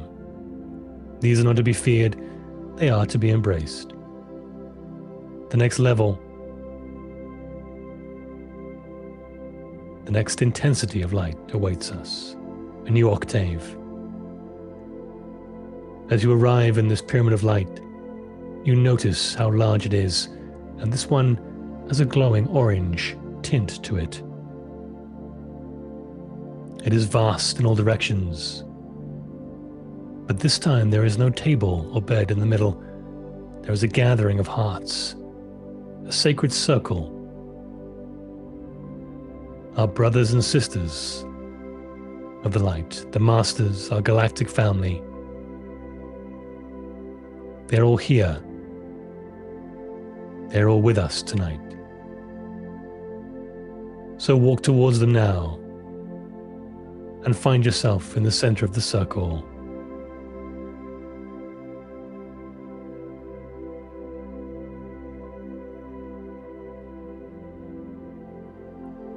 And as you walk through the circle into the center, you feel a loving energy like never before. You feel a remembrance, like you've been in this pyramid of light before. A connection to our sun, a connection to our beloved star.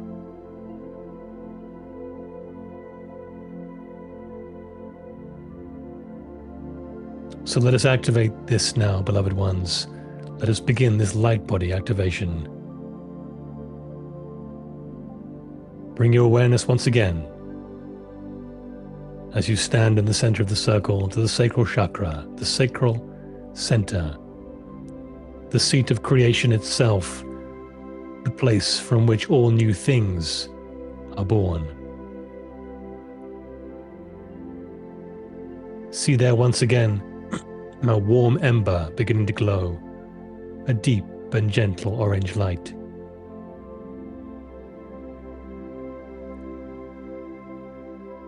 Once again, with a new breath, the next breath, let it kindle brighter. The color of a low sun, of a living flame. This, beloved hearts, is your creative fire, the same force that spins galaxies and quickens life. Feel it turning slowly, clockwise, a soft wheel of warm light awakening.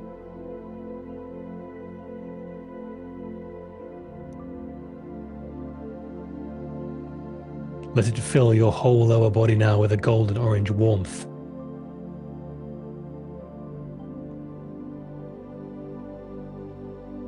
Now let a thread, a single thread of that warmth rise gently upward into the center of your chest, into the heart chakra. Here it meets a different light, a radiant emerald green light, the light of unconditional love.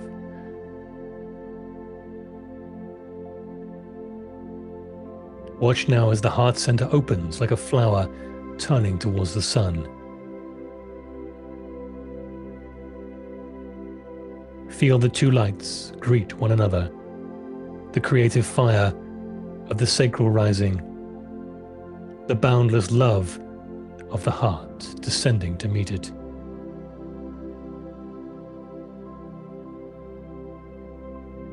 Where they touch, a column of light forms along the center of your body, joining below and above into one clear channel. So breathe into that column now. Let it grow bright and steady.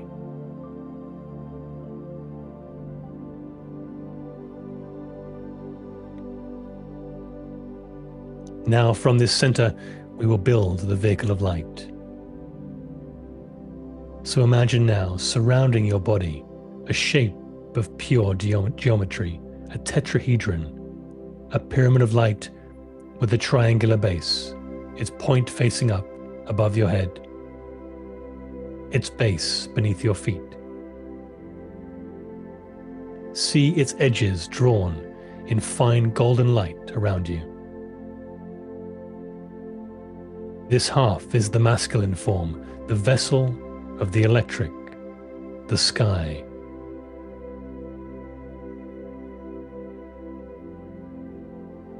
Now see a second tetrahedron, on top of it point to point, but upside down. The same size. With your awareness, move it to an interlocking place with the first. This one, as you notice, points down. Its apex now beneath your feet. its base above your head. This is the feminine form, the vessel of the magnetic, the Earth.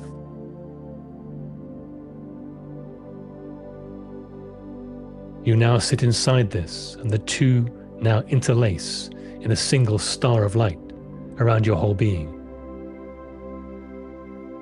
The ancient star tetrahedron, the Merkaba, the chariot of the soul.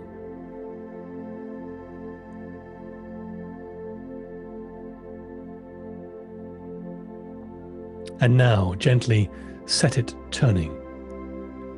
Feel the top tetrahedron begin to spin one way, and then the downward one spins the other, counter-rotating. Take a moment to do this. Don't force anything. Feel it happening naturally.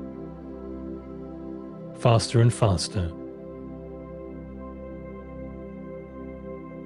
Until the two become a single sphere of spinning light all around you. Humming, loving, alive, luminous. Beloved one, this is your Merkaba, built by you, your own hand and heart. Nothing can touch this. No one can do anything to it. No one else can build it for you. Rest inside it now. You begin to levitate, so feel how it holds you, weightless, radiant, ready.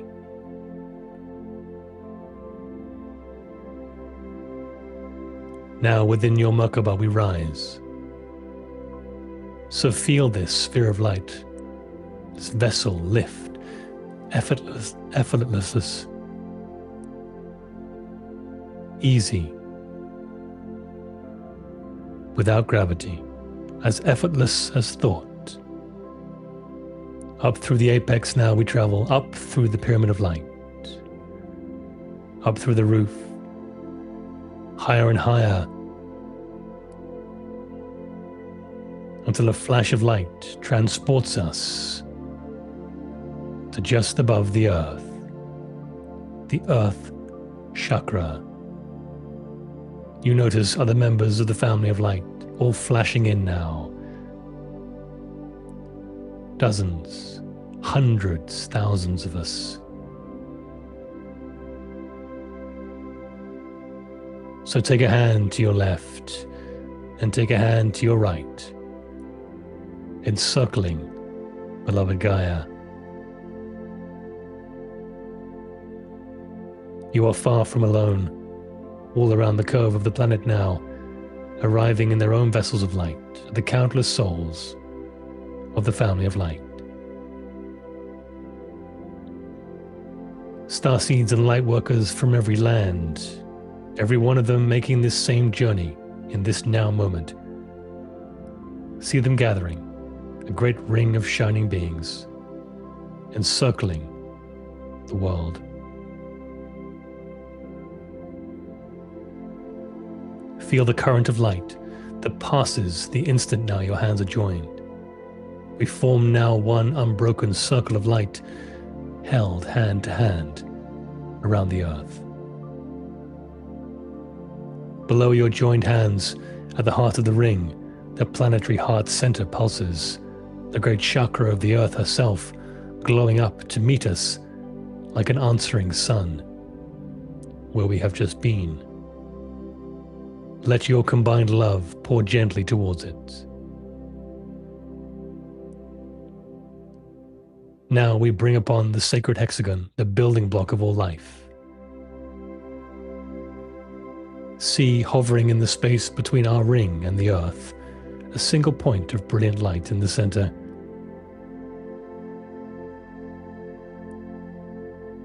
From it, draw the first line, a straight beam of gold. Now the second, turning at a gentle angle. The third, the fourth, the fifth, however you picture it, build the hexagon around the entire family of light. 6 sides, 6 equal edges of living light. A perfect hexagon. The building block of all creation, the shape of the honeycomb, the snowflake, the very structure of life. You know now why Creator chose this as the building block. Now forming vast and shining around the family of light. Encompassed within it.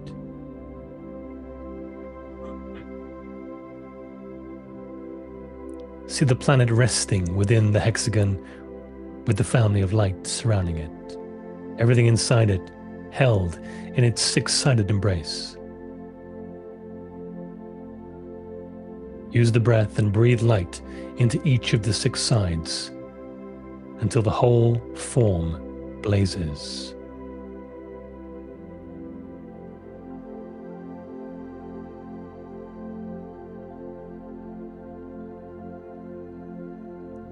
It is now time to assemble the planetary Merkaba, so that those who are ready for the ascension may be given the chance to develop their own light bodies. This is an etheric seed and an invitation to those who choose to step forward. We respect free will. We respect choice in the knowing that not everyone will take this path, and that is fine. But for the ones that do choose, let us do this now.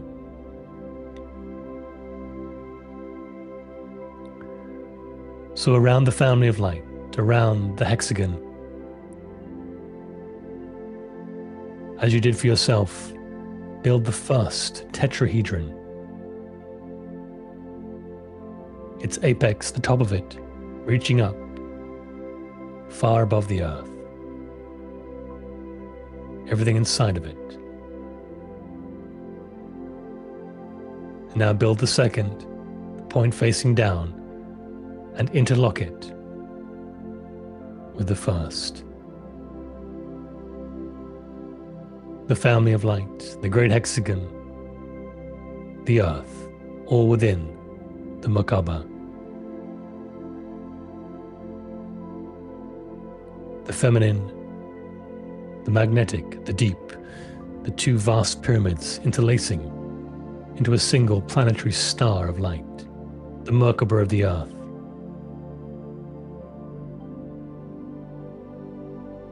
Within this great Merkaba, the hexagon and our precious Gaia sits with the family of light, resting safe at the center.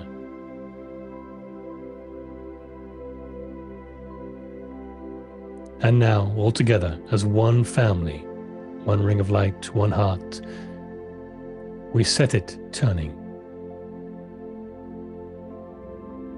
So feel the upper tetrahedron begin to spin. Feel the lower one turning the other way,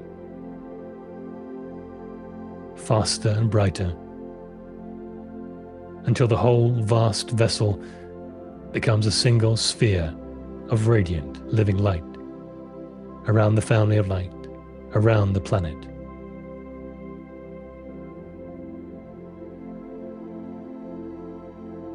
Held in the hexagon of creation, spun by the joined hands and open hearts of her awakening children, Mother Earth is with us. So hold this for a moment. Feel the light we have built streaming into every land, every ocean, every sleeping and waking soul below. We as the family of light ask for nothing. We attempt to fix nothing. We force nothing. We simply hold this vessel of light around our world and let it be.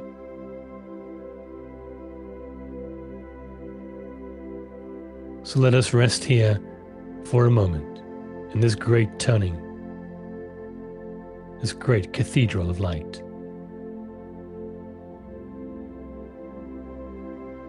Let us take 60 seconds to anchor this.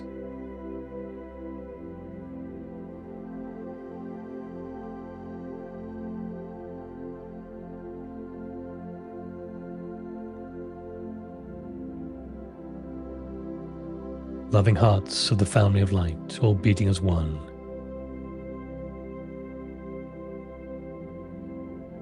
Unified, ascension bound.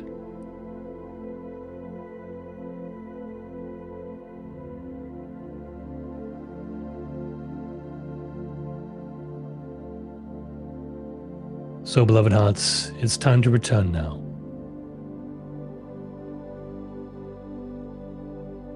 You can repeat this meditation at any time or do it again at any time. It will simply reinforce what we have already created tonight, together, live. So gently release the hand to your left, the hand to your right, with deep, deep gratitude. The planetary Merkaba remains. It no longer needs us to hold it. It is self-sustaining.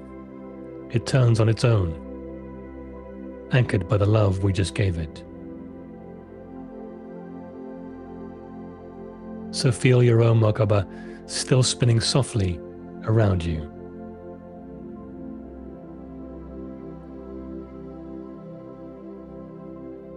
With your intention and your will, it is time to go back into the physical body.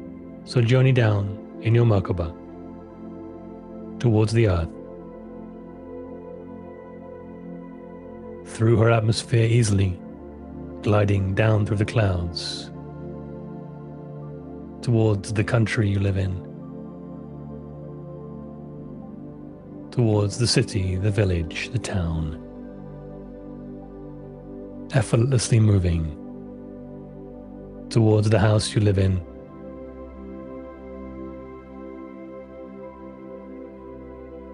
through the ceiling of your home, into the room, back into the body.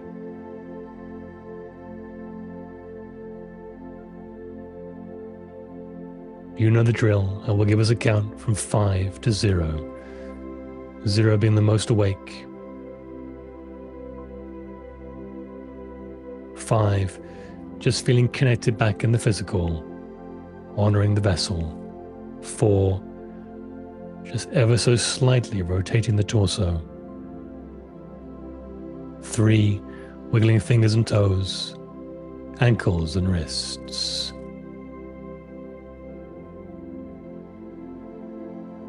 2, just moving the head from side to side gently, welcoming back into the physical. 1, about to be fully awake, about to be fully present, about to be fully connected back in the physical. And 0, whenever you're ready, eyes open, wide awake. Welcome back.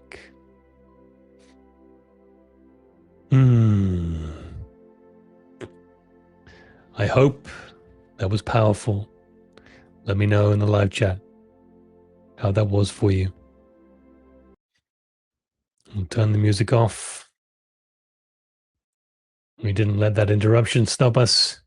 It just spurred us forth, didn't it?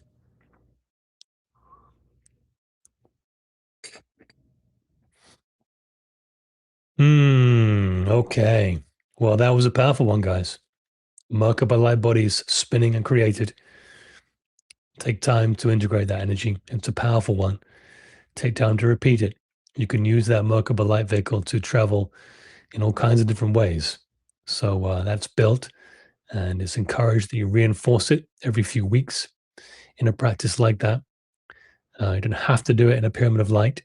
It can be just in your own little consciousness space. But I am directed to share that with you tonight, that we are going to be using this, and it's important for solar flash energies, for ascension energies coming up. No idea how, when, or where, but that was the direction.